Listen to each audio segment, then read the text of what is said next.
Pour faire des tirages de cartes, peu importe la méthode, du moment que vous obteniez une réponse à la question que vous posez aux cartes, du moment que vous parveniez à capter un message, à lire quelque chose dans ce que les cartes veulent bien vous dire. Néanmoins, il existe plusieurs méthodes qui ont été adoptées par d'autres, parce qu'elles sont, semble-t-il, efficaces. Alors, on peut commencer par exemple, je vais prendre le tarot de Marseille, les arcanes majeurs. Alors, on va commencer par brasser les cartes, tout en se posant une question. Par exemple, je vais poser la question: de quelle nature va être mon prochain chef à mon travail? Quel genre de personne ça va être? Alors, une fois que j'ai brassé mes cartes, je vais couper, c'est-à-dire je sépare le paquet grosso modo en deux parties à peu près plus ou moins égales. Et là, certains regardent la carte de coupe, d'autres ne les regardent pas. En ce qui me concerne, je ne les regarde pas, et je vais ensuite étaler les cartes. Alors, à ce stade, on va choisir au moins une carte, on peut en choisir plusieurs, mais c'est là qu'il faut définir un protocole. Je vais partir d'une seule carte, en supposant que peut-être la carte va me donner la réponse que j'attends, et sera suffisante avec une seule carte. Alors, je peux prendre n'importe quelle carte, je prends celle qui attire mon attention, celle vers laquelle je vais aller spontanément. En ce qui me concerne, ça va être souvent une carte qui est comme celle-ci, par exemple, de travers, qui dépasse, qui sort un peu, qui s'isole un peu du jeu. Donc je vais prendre celle-ci, hop, et je vais la mettre au milieu. Si je ne tire qu'une seule carte, je vais bien sûr la retourner tout de suite. Tac, voilà. Ce que je peux aussi faire, c'est ne pas la regarder tout de suite et tirer d'autres cartes. Alors il existe plusieurs méthodes. La plus connue, c'est la méthode en croix. On forme une croix avec une carte dans le milieu. À ce moment-là, on aura 5 cartes, une au-dessus, une en dessous, une à gauche, une à droite. Ou alors sans carte au milieu. On aura tout simplement 4 cartes. On peut aussi utiliser simplement 3 cartes. Par exemple, pour dire celle du milieu, c'est le présent, celle de gauche, c'est le passé, celle de droite, c'est l'avenir. Ou alors, celle du milieu, c'est ce qui se passe actuellement. Celle de gauche, c'est l'origine, la cause. Celle de droite, c'est la conséquence.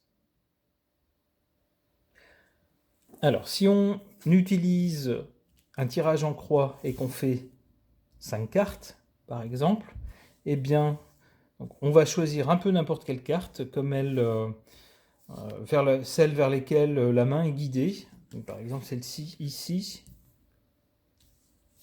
Par exemple, celle-là, ici. Celle-ci, eh bien, je peux la mettre ici. Et celle-là, là, par exemple.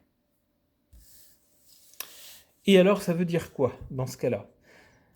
Alors, chacun a son protocole. En ce qui me concerne, la carte centrale, ça va être le résumé de la réponse, la tonalité générale de la réponse. Et ce qui va être autour va préciser. À gauche, ce qui vient avant ou la cause. À droite, ce qui vient après ou la conséquence. En haut, ce qui est favorable ou positif. En bas, ce qui est défavorable ou négatif.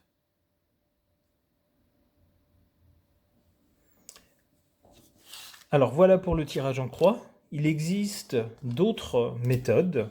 Vous pouvez inventer la vôtre, il n'y a pas de problème. On peut également faire des petits tas.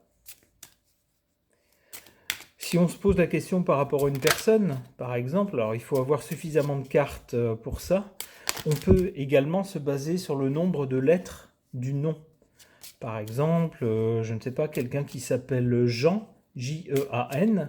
On a donc 4 lettres. Donc on va brasser les cartes, on va les couper.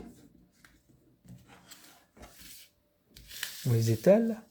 On va en choisir 4. Tiens, celle-ci.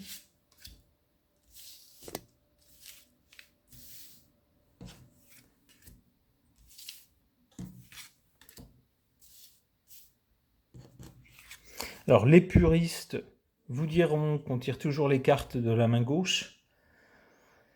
Personnellement, je n'aime pas du tout l'attitude puriste qui consiste à figer des protocoles et à considérer tous ceux qui n'appliquent pas ces protocoles figés comme des personnes qui n'y connaissent rien. La divination, c'est pas ça. C'est essayer de faire passer des ressentis et des intuitions au travers d'un support. Ici, ce sont des cartes. Ça pourrait être un pendule, ça pourrait être 1000 autres choses, du marc de café, tout ce que vous voulez. Donc les puristes, moi, ça ne me va pas. Tirez les cartes comme vous le sentez, mais définissez un protocole qui fera que ça vous parlera. Alors ici, avec nos 4 cartes, qu'est-ce qu'on peut avoir? On peut avoir soit une progression dans le temps, on peut avoir aussi des choses qui sont liées les unes aux autres, mais la première et la dernière carte ne sont pas liées directement. Vous aurez par exemple, alors si on les retourne, hop, la justice précédée par la roue de la fortune, donc on aura un changement de situation avec la roue de la fortune qui amènera la justice, une question de justice. Ici, vous aurez par exemple, alors ici, la fin claire et nette d'une personne ou d'une situation. Ici, vous aurez donc en conséquence ou en lien soit le peuple, la lune, c'est également les foules, le peuple. Ça peut être aussi quelque chose de flou, de changeant, d'instable. Ça peut être aussi, on le voit ici avec une bestiole qui est sous l'eau, quelque chose un peu de caché. Ici, on peut avoir justement quelque chose qui mijote, quelque chose qui fermente en attendant d'avoir comme conséquence un changement de situation, etc. Donc comme ça, les cartes peuvent vous parler et vous raconter une histoire, un fil d'histoire. On peut aussi utiliser les cartes autrement pour faire un tableau.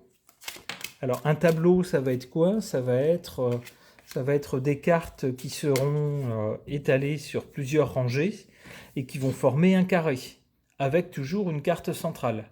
Donc la carte centrale donnera la tonalité générale, et les autres, les cartes périphériques, lui seront liées.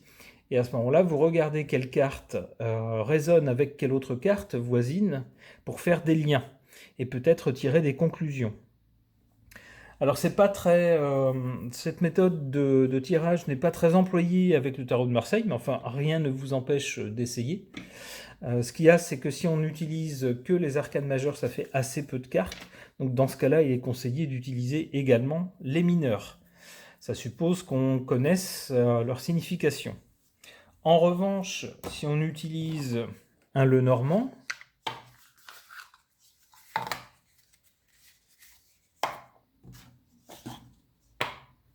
eh bien, avec le Lenormand, c'est une méthode qui est employée.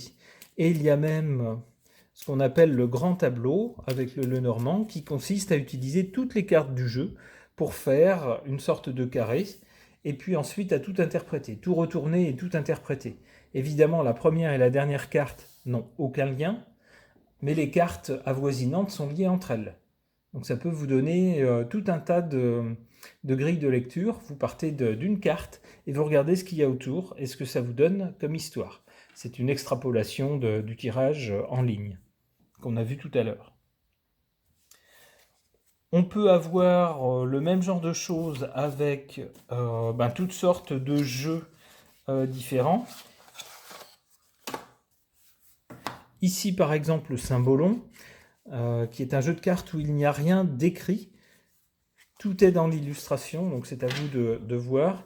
Et là, le jeu est tellement épais que vous avez, si vous voulez vous amuser à faire un carré, je doute que vous puissiez tout utiliser. Vous ne pourrez pas utiliser toutes les cartes. Voilà, donc j'espère que tout ça vous aura un petit peu renseigné sur différentes méthodes de tirage de cartes. Alors, ce qu'on peut aussi préciser, ce qu'on voit parfois, c'est que par exemple pour le tarot de Marseille, au lieu de les mélanger en les gardant droites, toutes, à l'endroit, on va les mélanger voilà, sans savoir si elles vont être à l'envers, à l'endroit. Donc il faut évidemment avoir un dos de cartes qui n'indique pas si les cartes sont à l'envers, à l'endroit. Donc on les mélange comme ça, on les rassemble, on en refait un paquet, hein, sans regarder bien sûr si elles sont à l'envers, à l'endroit. On va à nouveau, on peut les remélanger mais c'est pas nécessaire puisqu'elles viennent de l'être. On peut, voilà, on les coupe, on rassemble le paquet, on fait le tirage. Par exemple, on va essayer en 3 cartes, comme tout à l'heure. Et quand on les retourne, on va avoir certaines cartes à l'envers, certaines cartes à l'endroit. Tac. Voilà. Par exemple, ici, on a l'amoureux qui représente un choix, une hésitation, des discussions, des parlementations. Ici, on a le mat, hein, qui signifie quelqu'un qui suit son propre chemin, qui ne suit pas qui s'écarte de la norme, qui trace sa propre voie. Et ici, on a la lune qu'on avait tout à l'heure, mais cette fois-ci, elle est à l'envers. Alors, l'intérêt de tirer des cartes à la fois à l'endroit et à l'envers, c'est que quand elles sont à l'envers, ça donne une signification supplémentaire. Alors, dans le tarot de Marseille, une carte à l'envers va avoir une signification proche de sa signification à l'endroit, mais soit quelque chose qui arrive avec du retard, ou soit qui a quelque chose d'encore, enfin, encore plus négatif. Ça dépend si la carte est négative ou pas, mais dans le cas par exemple, si on prend... Alors, je vais trouver une carte spécifique.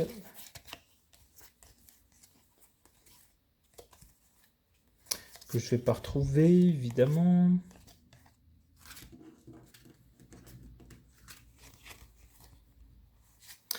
Voilà, si on tire par exemple le diable,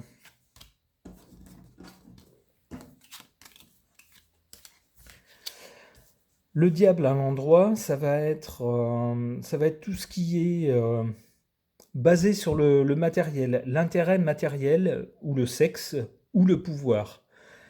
Donc par exemple, si on s'interroge au sujet d'une personne, eh bien si on tire cette carte à l'endroit, on saura que cette personne est émue par, non pas par des idéaux nobles, mais par tout simplement l'appât du gain matériel, ce qu'elle peut tirer de quelqu'un en termes, ou d'une situation en termes d'argent, et l'asservissement en fait, ce qu'elle peut tirer d'autres personnes en les asservissant.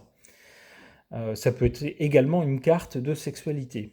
Si cette carte se trouve renversée, c'est la même chose mais en pire.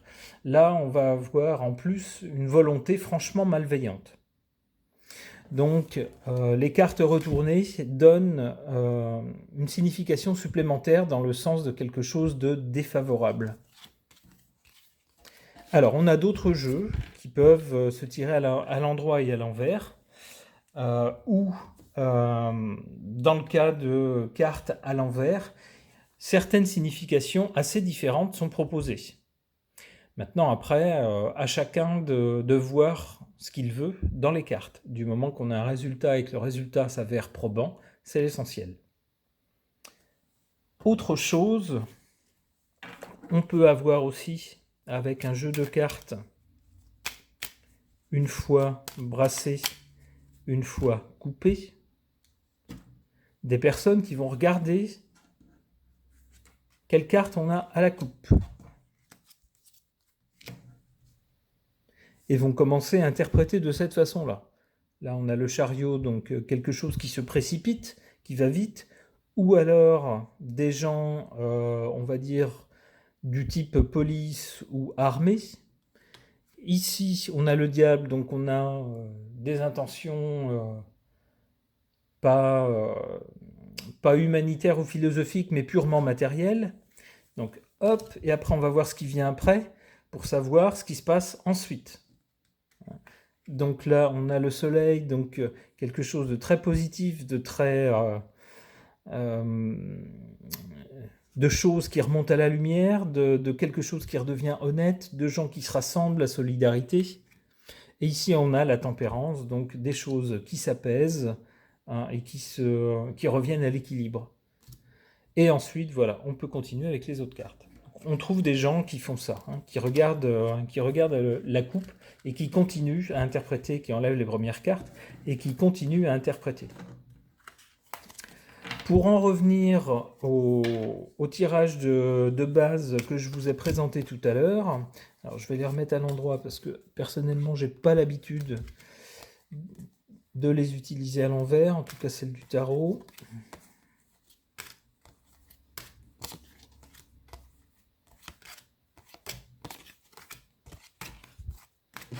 Voilà. Vous brassez vos cartes tout en vous posant la question par exemple, moi ma question c'était quel type de personne va être mon nouveau chef? Clac, clac, clac. Je fais ma coupe. J'étale mes cartes pour les tirer. Et hop, il y en a déjà une qui se dégage. Clac, une autre ici. Ici, il y en a une qui se met de travers, donc qui attire mon attention. Je la prends. Celle-ci. Celle-ci. Je retourne mes cartes. Là, on voit quelqu'un qui met fin à une situation. Voilà. Hop, hop. J'interprète mes cartes. Ici, le monde, la réussite, etc. Ça peut être aussi l'étranger. Alors, admettons que ça soit l'étranger. Et je veux en savoir plus à ce niveau-là. Eh bien, je vais reprendre mon jeu sans le rebrasser et je vais retirer une carte que je vais poser dessus. Bien sûr, je la tire à l'envers d'abord. Tac, et je la retourne ensuite. Ici, on me parle de réussite. Et le diable précise une réussite matérielle, purement matérielle. Alors, si je veux repréciser, je peux à nouveau prendre une carte, tirer une carte au hasard dans le jeu et la reposer par-dessus pour repréciser celle-ci. On peut ainsi avoir un jeu qui répond globalement à une question et qui ensuite, à partir d'une carte, crée des développements. Ou si ici, par exemple, je me dis la tempérance, donc ça va être quelqu'un qui a en valeur haute, puisque c'est la carte la plus haute, est favorable, quelqu'un qui va savoir tempérer la situation. Je veux avoir une idée de quel type de situation, ou préciser sa façon de tempérer les choses. Je peux retirer également une carte dessus, et ainsi de suite. Voilà, j'espère que cette petite présentation, alors qui est purement personnelle, hein, d'autres personnes vous diront « Oh là là, on ne fait pas du tout comme ça ». Eh bien, moi je fais comme ça, et j'ai vu ce type de tirage chez d'autres qui fonctionnait. Voilà, j'espère que cette petite explication vous aura éclairé, si vous souhaitez vous y mettre.